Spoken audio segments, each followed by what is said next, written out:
안녕하세요. 오늘은 3월 1일 3.1절입니다. 3.1절에 우리 조상들께서 어, 비록 나라를 잃었지만 용감하게 만세를 대한독립 만세를 외치셨죠.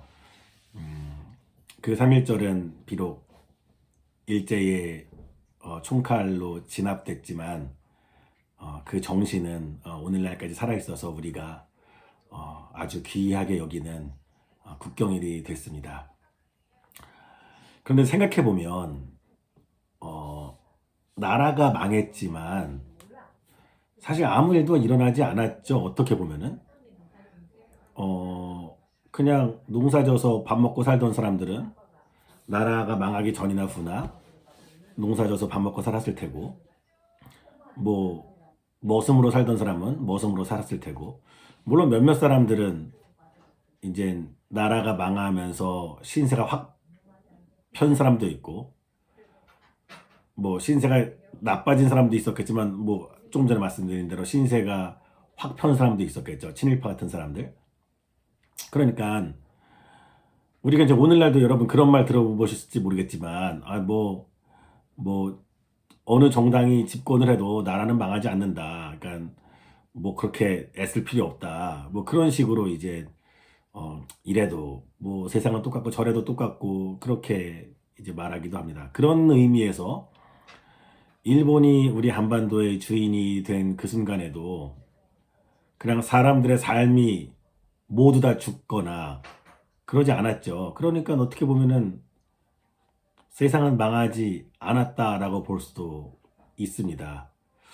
그런 면에서 그냥 어제랑 크게 다를 바 없이 돌아가는 세상에서 왜 우리 조상들은 이거는 아니다라고 생각하고 만세를 불렀을까요? 그만큼 일제의 통치가 가혹했음을 알 수 있습니다. 만일 일제의 통치가 가혹하지 않았다라면은 뭐 일본이 우리나라의 주인이 되니까 더 잘 됐네 하고 자연스럽게 일본에 그냥 일본 땅에 일부러 편입됐을 수도 있겠죠. 이제 30년대 이후로 이제 그런 움직임이 조선의 지식인 사이에서 있었습니다. 제가 왜 이런 이제 역사적인 이야기를 이제 쭉 하냐면, 뭐 아까 말씀드린 것처럼 우리 삶에 사실 이러나 저러나 적응을 하게 돼 있습니다. 예, 적당히 우리 뱃속에 먹을 게 들어가고 적당히 눈 붙이고 잠만 잘 수 있다면은 어떤 식으로든 적응을 하고, 그러니까 그냥 매사에 감사하면서 살자. 뭐 근본적인 불만은 가질 이유가 없다. 이제 그렇게 생각되기 쉬운 것이 삶입니다. 또 종교가 이제 그런 쪽으로 많이 이용되기도 하죠. 그러면은 독립운동은 쓸모없는 일인가?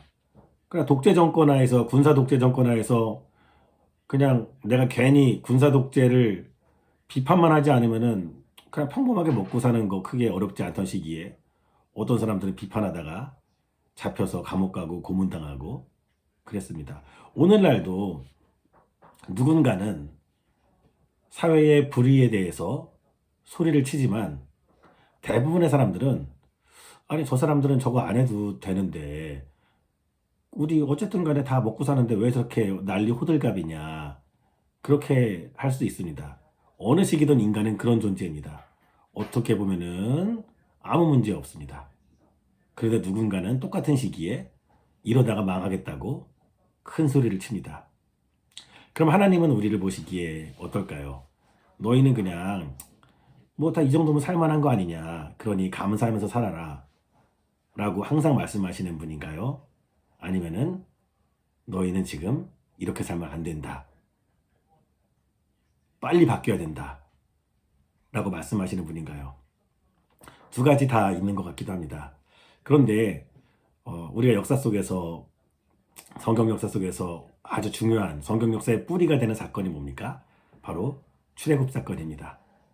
이스라엘 백성이 노예 생활하고 있을 때 사실 그 사람들은 이집트에서 종살이하는 그 자체에 큰 문제의식을 느끼지 못했습니다.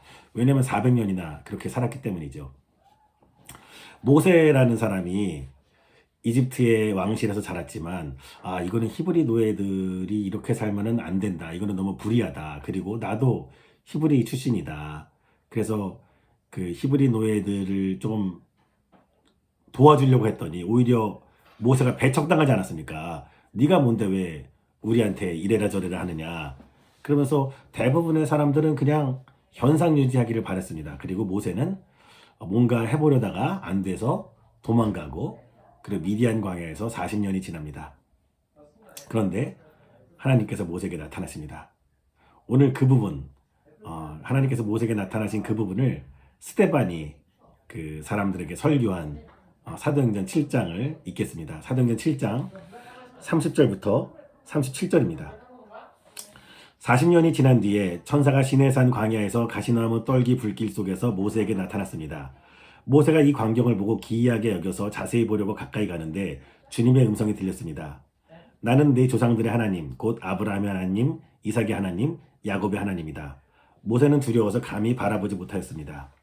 그때 주님께서 모세에게 말씀하셨습니다. 내 신발을 벗어라. 내가 서 있는 곳은 거룩한 땅이다. 나는 이집트에 있는 내 백성이 학대받는 것을 분명히 보았고 또 그들이 신음하는 소리를 들었다. 그러므로 나는 그들을 구원하려고 내려왔다. 이제 내가 너를 이집트로 보내니 너는 가거라. 이 모세로 말하면 이스라엘 백성이 누가 너를 우리의 지도자와 재판관으로 세웠느냐 하고 배척한 사람인데 하나님께서는 바로 이 모세를 가시나무 떨기 속에 나타난 천사의 능한 손길을 붙여 지도자와 해방자로 세워서 그들에게로 보내셨습니다. 이 사람이 이집트 땅과 홍해에서 놀라운 일과 표징을 행하여 그들을 이끌어냈으며 40년 동안 광야에서도 그러한 일을 행하였습니다. 하나님께서는 나를 세우신 것과 같이 너희를 위하여 너희의 동족 가운데서 한 예언자를 세우실 것이다 하고 이스라엘 백성에게 말한 사람이 바로 이 모세입니다. 하나님 모세에게 어떻게 나타나셨냐면 모세가 나는 뭐 아무것도 할 수 없다. 할 수 없다는 뭐 진작에 결론 난 거고 그냥 평범하게 살던 때에 하나님이 미디안 광야에서 이제 떨기나무 불이 활활 타오랐죠. 그래서 모세가 이게 어떻게 된 일인가 하고 보다가 하나님의 음성이 들립니다. 가까이 오지 말아라. 그리고 나는 근데 하나님이 자기를 밝히시죠. 나는 내 조상들의 하나님, 곧 아브라함의 하나님, 이삭의 하나님, 야곱의 하나님이다. 그러자 이제 모세가 두려워합니다. 그때 하나님께서 모세에게 이제 사명을 주시죠. 너 이제 이집트로 가라. 여러분 익히 아시는 말씀일 겁니다. 그런데 여기서 중요한 교훈을 알 수 있는 것이 이스라엘 백성들이 자기들의 삶이 불편해서 구원을 바라지 않았습니다. 모세는 현실이 잘못됐다는 것을 깨달아서 뭔가 하려고 했는데 그건 역시 허락되지 않았었습니다. 그 동족들에 의해서. 그러니까 어떻게 보면은 어떠한 목표도 없던 그때가 돼서 그리고 40년이 지난 후에 하나님이 나타나시더니 내가 너희를 지켜봤고 너희는 너희 조상이 나와 아주 친밀한 약속을 맺었던 그런 특별한 존재들이었고 그래서 너희들도 특별하고 그래서 내가 너희를 구원하겠다. 그리고 모세 이 일을 위해 너를 사용하겠다. 라고 하나님이 말씀하시는 것입니다. 제가 무슨 말씀을 드리려고 하냐면 해방은 있습니다. 어떤 의미에서 해방은 있냐면 내 삶이 불편하고 내 삶이 남들보다 뒤처지고 너무 열받아서 이놈의 세상 다 뒤집어 버리자. 그런 해방은 사실 우리에게는 불가능합니다. 왜냐하면 사람들은 다 대체로 적응하면서 살고 또 이러지 맙시다. 우리 더 나아질 수 있습니다. 라고 목소리를 높이는 사람들은 물론 모세는 그러지 않았지만 그렇게 목소리를 높이는 사람들은 해방이 목표가 아니라 자기 욕심 채우는 것이 목표일 가능성이 크기 때문입니다. 그런 의미에서 모든 해방을 말하는 목소리는 한편으로는 불순해 보이기도 합니다. 그럼에도 불구하고 해방은 있습니다. 왜냐하면 하나님께서 학대받는 자들, 억압받는 자들을 귀하게 여기시기 때문입니다. 학대받고 억압받는 자들은 조상들이 못나서 그리고 능력이 없어서 학대받고 억압받을 위치에 떨어지고 그 결과 억압받는, 어떻게 보면 세상에서는 당연한 현실 속에 있는 사람들입니다. 하지만 하나님은 학대받고 억압당하는 자들의 조상들이 사실은 하나님의 백성이었음을 기억하시는 분입니다. 그리고 구원하기로 마음먹으시고 그 일을 위해 사람을 세우시는 분입니다. 해방의 지도자는 하나님께서 세우십니다. 우리가 선출한 지도자는 어떻게 보면 우리의 욕심을 투영한 지도자가 될 가능성이 큽니다. 그래서 말로는 해방이지만 사실은 제국주의적 야심일 가능성도 큽니다. 하지만 하나님께서는 우리를 해방시키실 마음 분명히 먹으시고 하나님께서 친히 지도자를 세워주십니다. 그리고 모세가 무슨 말을 하냐면 37절에 제가 읽은 마지막 구절인데 이런 말 합니다. 백성들에게 하나님께서는 나를 세우신 것과 같이 너희를 위하여 너희의 동족 가운데서 한 예언자를 세우실 것이다 하고 이스라엘 백성에게 말한 사람이 바로 이 모세입니다. 모세가 우리에게 주는 중요한 교훈은 무엇입니까? 하나님께서 억압받는 자들을 해방시키시고 그 일을 위해 지도자를 세우신다라는 그 하나님이 어떤 분인가라는 사실을 모세가 분명히 드러냈다는 사실입니다. 그러므로 우리는 우리의 욕심을 그럴듯한 포장으로 채우기 위해 지도자를 세우는 그런 인간의 실패 곳곳에서 일어나고 있죠. 우리의 욕심을 채우기 위해서 지도자를 세웠더니 그 지도자는 자기 욕심만 채웁니다. 그래서 우리의 마음이 거기에 가면 안 됩니다. 대신 우리는 모든 억압받고 힘겨운 사람들을 귀히 여겨야 합니다. 왜냐하면 그들의 조상은 하나님의 백성이었고 하나님께서 억압받고 고통당하는 자들을 위해 지금 이 순간 하나님의 지도자를, 하나님께서 쓰시는 지도자를 세우시기 때문입니다. 좀 추상적인 것 같지만 그런 면에서 우리의 3.1운동은 하나님께서 우리에게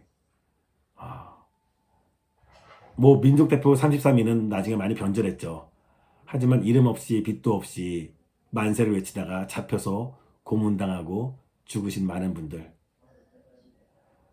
그분들을 우리에게 지도자로 세워줬음을 우리는 압니다.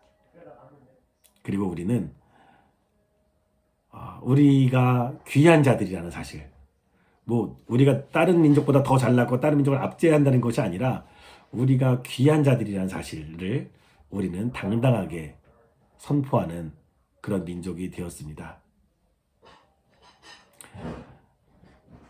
저와 여러분 모두 귀한 자들입니다. 남보다 잘났기 때문에 귀한 것이 아니라 우리가 고통받고 억압당하는 그 순간에 귀한 자들입니다. 하나님께서 우리를 위해 구원자를 보내시고 지도자를 보내십니다. 예수 그리스도께서 우리의 영원한 지도자이시고 또한 매 순간 우리 곁에서 우리와 함께할 귀한 형제자매들을 보내실 것입니다. 또한 저와 여러분들이 억압당하는 자들을 위해 하나님의 음성을 듣고 순종하며 그들을 위해 싸우고 그들을 억압하는 자들에게 맞서는 그런 하나님의 귀한 도구로 사용될 수 있게 되기를 바랍니다. 세상은 늘 별일 없이 잘 돌아가는 것 같습니다. 동시에 온갖 불만이 가득한 것 같기도 합니다. 하지만 나의 욕심과 불만도 그 자체로 정당하진 않고 아무 문제 없다라고 말하는 기득권자들의 태평성대를 주장하는 것도 정당하지 않습니다. 지금 이 순간 억압당하는 자들이 있고 그들은 하나님의 백성이고 하나님께서 그들을 구원하십니다. 이 일에 저와 여러분들이 사용되기를 바랍니다.